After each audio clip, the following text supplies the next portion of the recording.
देवियों और सज्जनों, भूषा, भाषा, भोजन और भजन ये हमारी जिंदगी का हिस्सा है। तो आइए विचार करें, जब हम परिवार बचाने की बात करें तो आप कोई भी हो, आप दादा दादी हो, नाना नानी हो, माता पिता हो,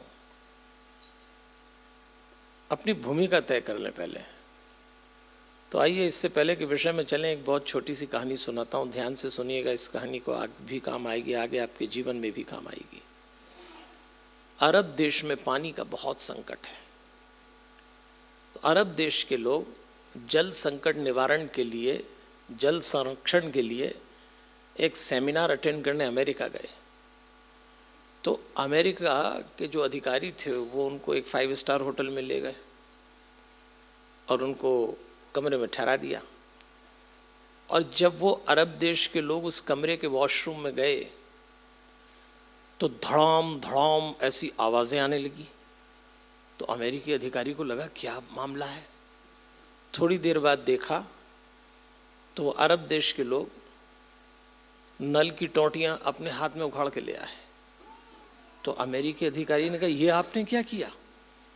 तो अरब देश के लोगों ने कहा भैया हम अंदर गए, हमने इसको घुमाया, इसमें से तो पानी निकल आया। हमारे देश में तो कभी ऐसा देखा नहीं हमने पानी। तो क्या करेंगे, सेमिनार में जाके टोटियां अपने देश ले जाएंगे, पानी पानी हो जाएगा। वो अमेरिकी अधिकारी समझदार था, उसने कहा आप हमारे मेहमान हैं, बेशक ये पानी की टोटियां आप ले जाएं, लेकिन मेरे साथ आइए। वो उनको छत पे ले गया और पानी की टंकी का ढक्कन हटाया और कहा इसमें देखिए, पानी यदि इसमें है तो टोटी में है, इसमें साफ है तो उसमें साफ है। अरब देश के लोगों को जो समझ में आया हो वो तो समझ में आया हो, कहानी तो ख़त्म हो गई। पर हमारे समझने की बात ये है कि हम लोग भी टंकी की जगह टोटी का इलाज करते हैं। माँ बाप को लगता है बच्चों में दोष है, बच्चों को लगता है माँ बाप में दोष है, पत्नी को लगता है पति ठिकाने का नहीं है, पति को लगता है और कोई मिल जाती तो बेहतर था। सब एक दूसरे में उलझे हुए हैं। अपनी अपनी टंकी साफ करिए तो टोटियाँ अपने आप ठीक हो जाएंगी। आज भी कई लोग टोटी उखाड़ के परिवार बचाने में लगे हैं। इस प्रतीकात्मक कहानी का अर्थ आपको जब मैं अपनी बात समाप्त करूंगा तो संभव समझ में आ जाए। तो चलिए सबसे पहले भूषा बचाइए। भूषा यानी ड्रेस कोड, हमारा वेशभूषा। आप क्या पहनावा करते हैं मुझे इससे कोई लेना देना नहीं। आप जो फैशनेबल कपड़े पहनते हो, जो तरीका हो वो पहनिए, पर भूषा का मतलब परिवार बचाने के सिलसिले में आवरण न ओढ़े। दो बातें होती हैं, एक आवरण होता है, एक वस्त्र होता है। जब हम वस्त्र ओढ़ते हैं तो जिन अंगों को छुपाना है, जिन अंगों को प्रदर्शित करना है, उससे सुदर्शनता बढ़ जाती है। वस्त्र की भूमिका है, वस्त्र की विशेषता है कि क्या उजागर होगा, क्या ढका जाएगा। लेकिन आवरण का अर्थ है एक पूरा रहस्य आ जाना। आज परिवार में लोगों ने रिश्तों को आवरण बना के ओढ़ लिया है। पति ने पति होने का आवरण ओढ़ लिया, पत्नी ने पत्नी होने का, बाप ने बाप होने का, भाई ने भाई होने का, बच्चों ने बच्चे होने का आवरण ओढ़े हैं लोग। आज घरों में लोग एक दूसरे से बात करते हैं, जो कह रहा है और जो सुन रहा है दोनों के मन में यही बात चलती है कि जिस व्यक्ति से मैं बात कर रहा हूं या कर रही हूं, क्या ये वही है जिसको मैं देख रही हूं, सुन रही हूं, जानता हूं। एक रहस्य आ गया हर भी। और जब घर के सदस्य आवरण ओढ़ते हैं तो परिवार कैसे बिखरता है। आइए आपको 2 माताओं का उदाहरण देता हूं मैं, दोनों महाभारत की हैं। कुंती युवा अवस्था में वैधव्य को प्राप्त हो गई। पांडु का निधन हो गया, अपनी सौत के 2 बच्चे, अपने 3 बच्चे, 5 बच्चों को लेकर भरे जंगल में थी। कौरवों ने अधिकार देने से मना कर दिया। कुंती ने 5 बच्चे भरे अभाव में, संघर्ष और प्रतिकूलता के साथ ऐसे तैयार किए कि धर्म का प्रतीक बन गए। और जब भगवान को निर्णय लेना पड़ा कि किसके पक्ष में खड़ा रहूं, तो पांडवों के पक्ष में खड़े हुए। दूसरी मां थी गांधारी। हस्तिनापुर के राजमहल में 100 पुत्र थे उसके। एक दिन रोते हुए गांधारी ने कहा था, मैंने 100 पुत्र नहीं 100 दुख जन्मे। इनके साथ क्या हुआ था? गांधारी उस युग की सर्वाधिक योग्य स्त्रियों में से एक थी। भीष्म को लगा कि राजगादी पे अंधा राजा बैठा है तो रानी योग्य लाई जाए। तो संदेश भेजा गांधार देश को कि आपकी पुत्री का विवाह हमारे बेटे धृतराष्ट्र से करा दे। हाहाकार मच गया। गांधारी ने कहा, मैं एक जन्मांध से विवाह नहीं कर सकती। लेकिन पिता ने कहा, बेटी ये भीष्म का संदेश है और भीष्म का संदेश संदेश नहीं आदेश होता है। यदि तेरा विवाह नहीं किया तो कुरुवंशी तुझे उठा के ले जाएंगे। दबाव में समझौते में करना पड़ा विवाह। तो गांधारी के भाई ने कहा कि यदि मेरी बहन का विवाह दबाव में हो रहा है, हमें समझौता करना पड़ रहा है, तो फिर एक शर्त आप भी रख दें। देवियों और सज्जनों ध्यान रखना, जब विवाह संबंध दबाव समझौते समीकरण 60 गांठ और अत्यधिक हानि लाभ की दृष्टि से होंगे, उनके संबंधों के परिणाम अच्छे नहीं आएंगे। शर्त रखो। भाई ने कहा, मैं अपनी बहन के साथ हस्तिनापुर जाऊंगा। शर्त रख दी गई और भाई बहन के साथ आ गया। उसका नाम था शकुनी। बड़ा कुटिल था, षड्यंत्रकारी। शकुनी अपनी बहन के साथ दहेज में आया था। आपको मालूम होगा, अपने यहाँ 2 लोग दहेज में आए हैं, आप जानते हैं। रामायण में मंथरा आई थी, महाभारत में शकुनी आई। ये दोनों दहेज का आइटम है। और इन दोनों ने क्या किया मुझे बताने की जरूरत नहीं है। दोनों ने घर फोड़े। दोनों ने ही घर फोड़े थे। और ये दोनों व्यक्ति नहीं, वृत्ति हैं। जिस दिन हमारे घरों में जिस किसी व्यक्ति के भीतर, चाहे वो हम हो, हमारे भीतर का शकुनी अंगड़ाई ले, हमारे भीतर की मंथरा अंगड़ाई लेती है, उस दिन हम अपना ही घर फोड़ते हैं। दूसरे की जरूरत नहीं पड़ती। ये वृत्ति है। और मंथा तो वृत्ति दिखा चुकी थी। अच्छा, आपको जानकारी दे दूं, वैसे तो होगी, मैं दे देता हूं, ना हो तो बढ़ोतरी कर लेना, कि मंथरा सालों से हमारे घरों में कुछ पद ढूंढती है और उसमें बैठ जाती है। 50 साल पहले उसने एक पद ढूंढा था जिसको सासू जी कहते थे। 50 साल पहले मंथरा सासू जी में घुसी तो कई घर निपटे, उसके केंद्र में सासू बहू थी। लेकिन अब तो वैसी न सासू रही न वैसी बहू रही हैं। जो बहू थी सब सासू बन गई, तो अब लड़ती भी नहीं है। अच्छा, पहले बच्चे भी 4-5 होते थे तो आदमी लड़के दूसरे के यहाँ निकल जाएंगे। अब 1-2 हैं तो यहीं मरो, कहाँ जाओगे। कोई अतिरिक्त पराक्रमी सासू बहू हो तो लड़े ना, नहीं, अब नहीं लड़ती। तो मंथरा ने वो जगह ही छोड़ दी। फिर कुछ दिन नई ढूंढ ली। कुछ साल पहले तक मंथरा ने जो नई जगह ढूंढी उसको बहू कहते थे। क्या घुसी बहू में। अब बहू से भी निकल गई। तो हमने किसी से पूछा, आजकल कहाँ है? आप ही में से किसी ने बताया कि पंडित जी आजकल तो बहू में भी नहीं है। हमने कहा फिर कहाँ गई मंथरा? बोले बहू की माँ में घुस गई। आप लोगों की बात नहीं कर रहा हूं, आप लोड मत ले रहा। आप ताली बजाना तो बजाइए, आप ताली तो बजाइए कम से कम। चलो डर क्यों रहे आप? भाई जिसके अंदर मंथरा होगी वही नहीं बजाएगा, बाकी तो बजाएगा कि नहीं बजाएगा? कमाल कर रहे हैं आप। देखो हम घर परिवार में बैठे हैं इसलिए आपसे बात कर रहा हूं। शकुनी ने कहा मैं अपनी बहन के साथ जाऊंगा, और जैसी आया उसने अपनी बहन से कहा कि तेरा जीवन जिस व्यक्ति के कारण खराब हुआ है वो ये है भीष्म। भीष्म उस समय प्रतिज्ञा पुरुष के रूप में जाने जाते थे। नाम तो उनका देवव्रत था, पर अपने पिता शांतनु का विवाह अपने से भी कम उम्र की स्त्री सत्यवती से कराने के लिए उस युवक ने आजीवन ब्रह्मचर्य की प्रतिज्ञा ली थी। तो उसके पिता ने कहा था, देवव्रत तूने युवा अवस्था में यह प्रतिज्ञा ली है, इतनी भीषण प्रतिज्ञा ली, तो आज से संसार तुझको देवव्रत नहीं भीष्म के नाम से जानेगा। प्रतिज्ञा पुरुष थे, हमेशा अपनी प्रतिज्ञा पढ़ते थे। और एक दिन उन्होंने तो यह प्रतिज्ञा ले ली कि हस्तिनापुर की राजगादी पे जो भी राजा बैठेगा मेरी निष्ठा उसके प्रति है। चाहे द्रौपदी चिल्लाती रही, इन्होंने गर्दन नीची कर ली, क्योंकि प्रतिज्ञा ली थी। जैसे ही बहन को शकुनी ने कहा तेरा जीवन इस जन्मांध से जो विवाह हुआ वो इस व्यक्ति के कारण हुआ है, तो गांधारी ने कहा, क्या प्रतिज्ञाएं केवल पुरुष ले सकता है? क्या हम स्त्रियां नहीं ले सकती? अगर ये प्रतिज्ञा ले सकते हैं तो मैं भी आज प्रतिशुद्ध होती हूं। और उसने पट्टी उठाई, कहा यदि मेरे पति जन्मांध हैं तो आज से मैं स्वैच्छिक अंधत्व स्वीकार करती हूं। और उसने पट्टी बांध दी।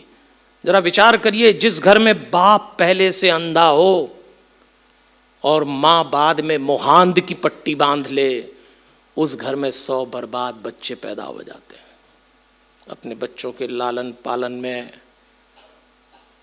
ऐसी निगाहें चौकन्नी रखना जैसे चोर पे रखते हैं निगाह।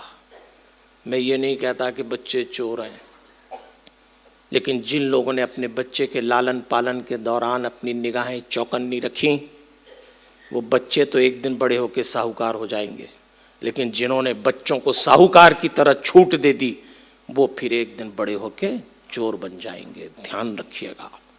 2 माँ हैं, एक जंगल में संघर्ष कर रही है, कुछ नहीं उसके पास कुंती ने, पर 5 धर्म के बच्चे पैदा किए। अपनी संतानों को सुविधाएं दीजिए, उनकी योग्यता के अनुसार उनको अवसर प्रदान करिए, लेकिन अत्यधिक सुख, अत्यधिक भोग, अत्यधिक विलास, अत्यधिक लाड़, कहीं ऐसा ना हो कि दुर्योधन तैयार कर दे। एक संघर्ष जरूरी होता है एक उम्र में।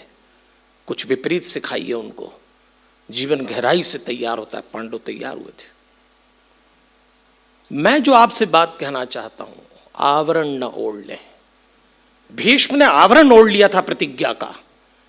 अंतिम सांस जब भीष्म गिन रहे थे, वो तो इस स्वैच्छिक मृत्यु का वरदान था उनको, लेकिन शरशैया पे उन्होंने कृष्ण से एक प्रश्न पूछा था, महाराज मैं धृतराष्ट्र को धर्म का ज्ञान तो दे दूंगा, पर जाते जाते मेरा आपसे एक प्रश्न है।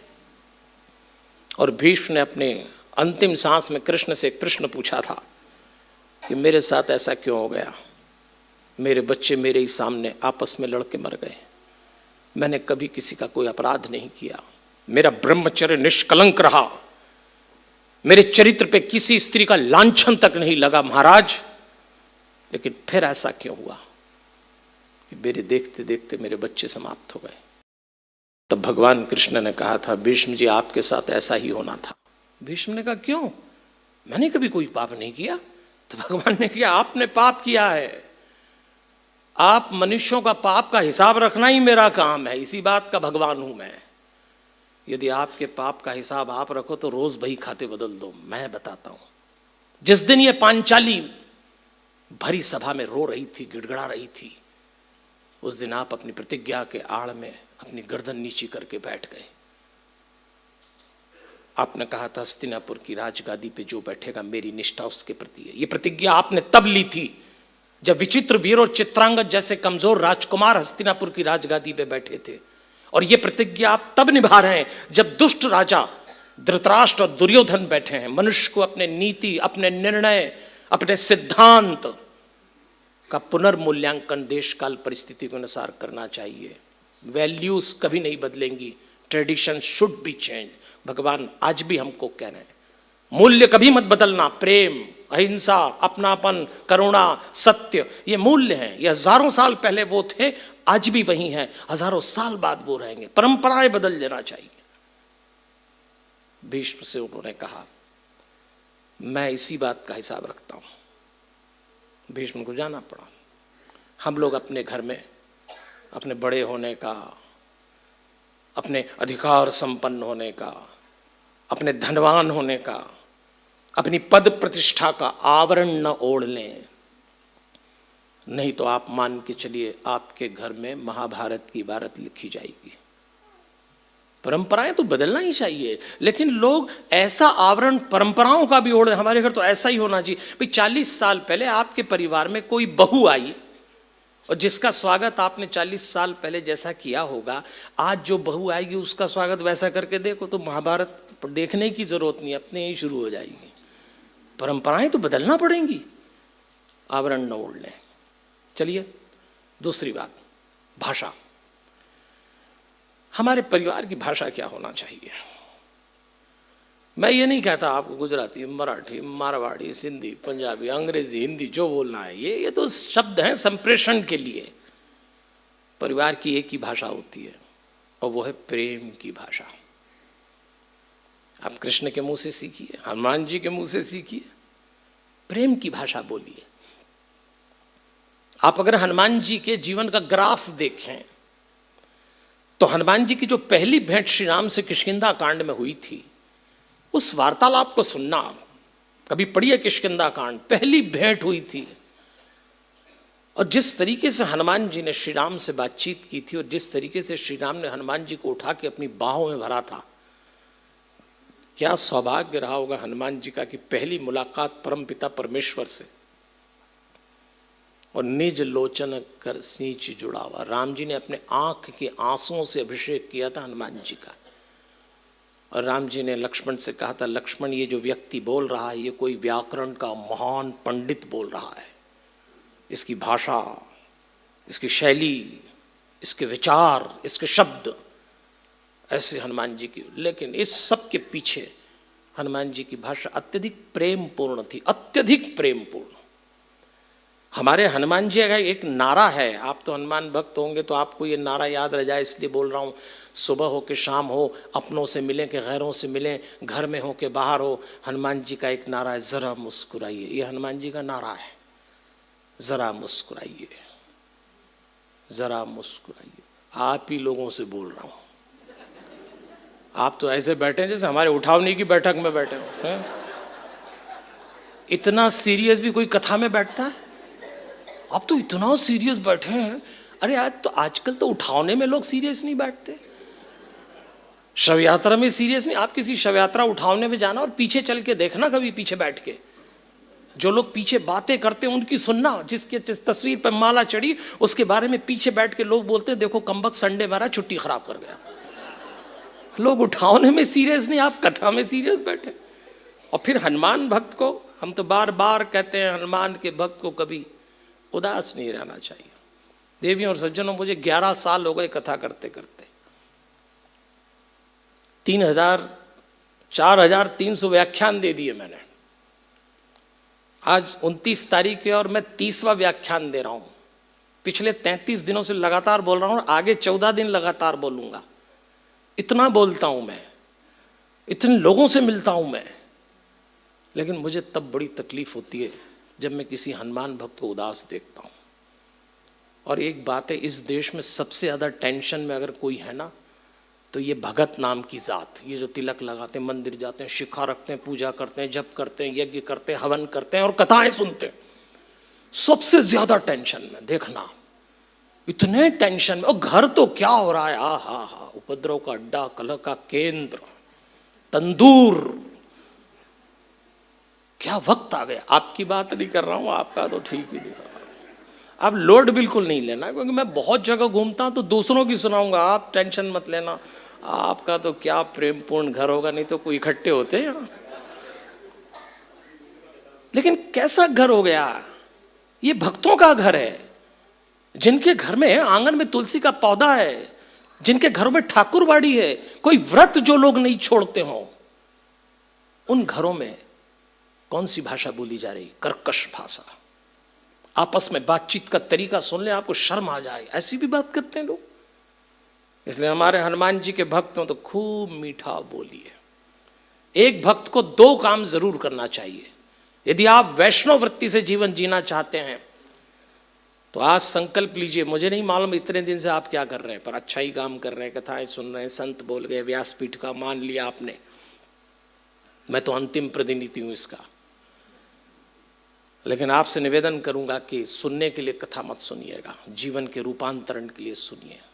ये 5 दिन और 7 दिन जो आपने इस दिव्य धरती पे बिताए हैं, यहाँ से कोई संकल्प लेके जाइए कि हम आए थे तो मालूम नहीं, पर जाएंगे तो कुछ और होके जाएंगे। और जो लोग आपके फैमिली मेंबर्स नहीं आए हैं या जो साथ में भी आए हैं, जब आप जाएं यहाँ से तो वो आपको देख के कहें, जब ये गए थे उज्जैन तो कुछ और थे, और जब ये लौटे हैं तो बदले बदले से सरकार नजर आते हैं।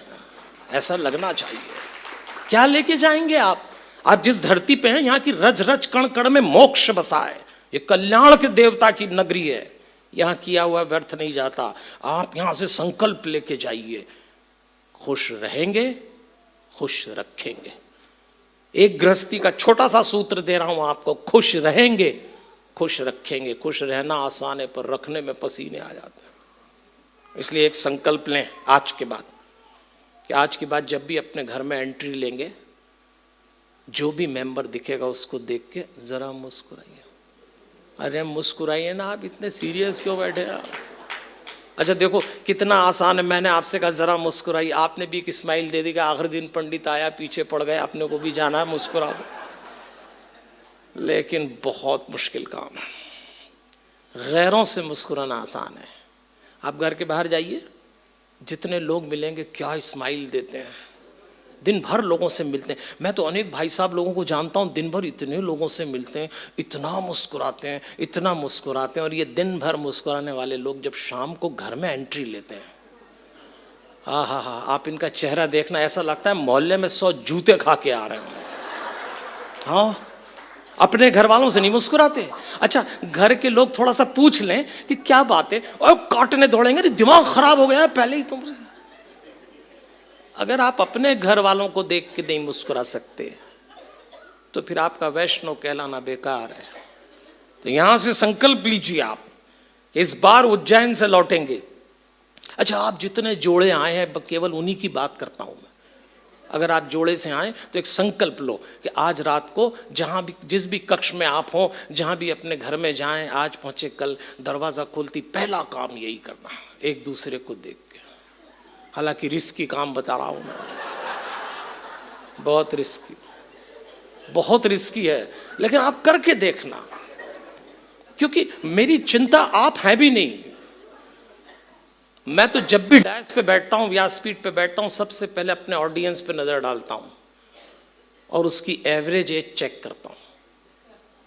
आज अगर मैं इस हॉल की भी एवरेज एज चेक करूं, एवरेज एज तो ये 35 से 85 के बीच चल रही है। नीचे वाले कहाँ गए?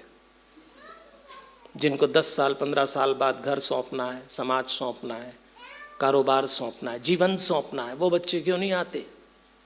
आपका तो पारिवारिक आयोजन है तो आ भी जाते हो, नहीं तो हम तो जहाँ राम कथा करते हैं, भागवत कथा करते हैं, शहर भर के डोकरे डोकरी हमारी कथा में आते हैं।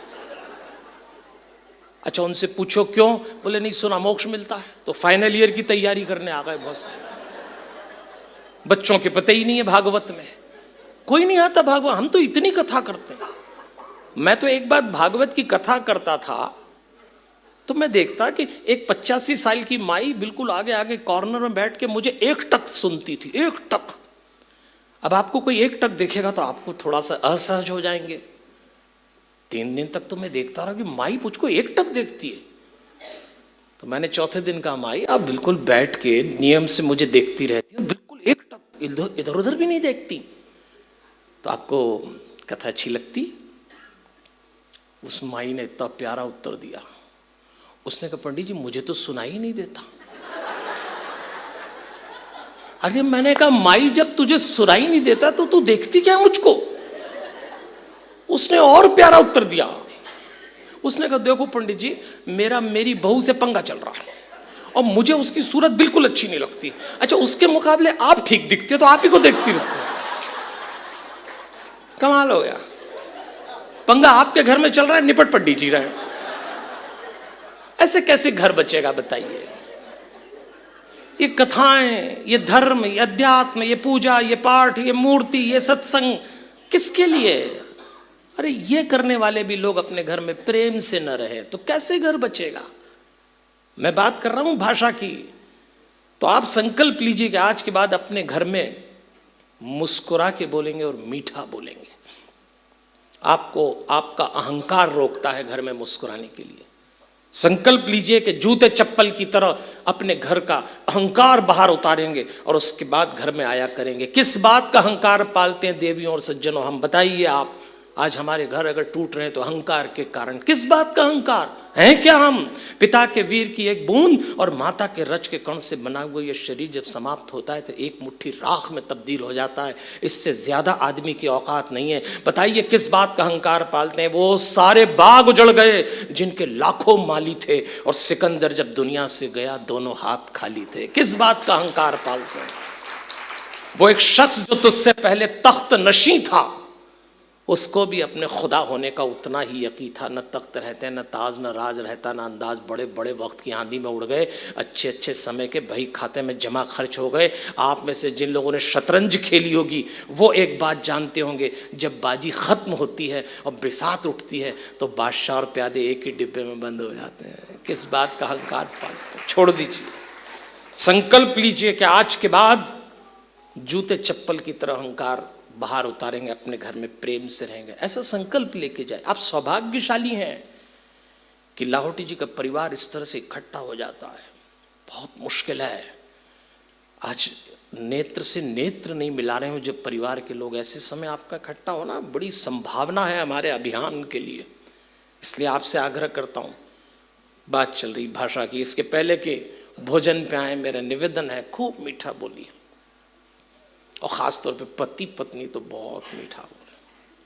देखो, आपको एक सत्य घटना शेयर कर रहा हूँ, बिल्कुल मेरे साथ घटी। उड़ीसा में भागवत की कथा करता था, मारवाड़ी परिवार में कथा थी तो हमको ठहरा लिया। अच्छा, हमको लोग कभी 7 दिन घर में भी ठहराते हैं। कौन सा मारवाड़ी था ये नहीं बताऊंगा, अग्रवाल थे कि महेश्वरी, अब ये नहीं कहूँगा, लेकिन थे मारवाड़ी। अच्छा, हमको लोग घर में ठहराते हैं ना 6-7 दिन, तो 3-4 दिन तो सब सेट करके रखते हैं, भी पंडित जी ठहरे, पर 3-4 दिन बाद ओरिजिनल आइटम बाहर आने लगते हैं। अब आदमी कितनी सेटिंग करेगा भाई। उस घर में 35 साल की एक बहू थी, हमारा ध्यान रखती थी, हमारे भोजन का, कोई अतिथि आ रहे हैं मिलने का। इतना मीठा बोलती थी कि मैंने अपनी ज़िंदगी में इतना मीठा बोलने वाला व्यक्तित्व नहीं देखा। मैं तो वो 35 साल की बहू जी से बात ही करता रहता था, बहुत मीठा बोलती। कोई चौथे दिन मुझको एक काम आया तो मैंने कहा, बहन जी मुझे एक काम आया है, आप कर देंगी? तो वो बोली, अरे वाह पंडित जी, आपका काम नहीं करेंगे तो किसका करेंगे? इतना मीठा बोलती। तो मैंने काम बता दिया। उन्होंने मोबाइल निकाला और तुरंत बटन दबाए। सामने से किसी ने फोन उठाया, उनकी फैक्ट्री थी। जैसे किसी ने फोन उठाया तो यहां से ही बोली, कहाँ हो? अब तो चुनो, कभी टाइम पे नहीं मिलते, जल्दी घर आओ, पंडित को जो काम है, पंडित जी को जल्दी आओ। फोन काटा, मेरी ओर मुड़ी और तुरंत मीठी हो गई, हाँ पंडित जी हो जाएगा। अरे हमने कहा, इनकी तो चैनल चेंज हो गई एकदम से।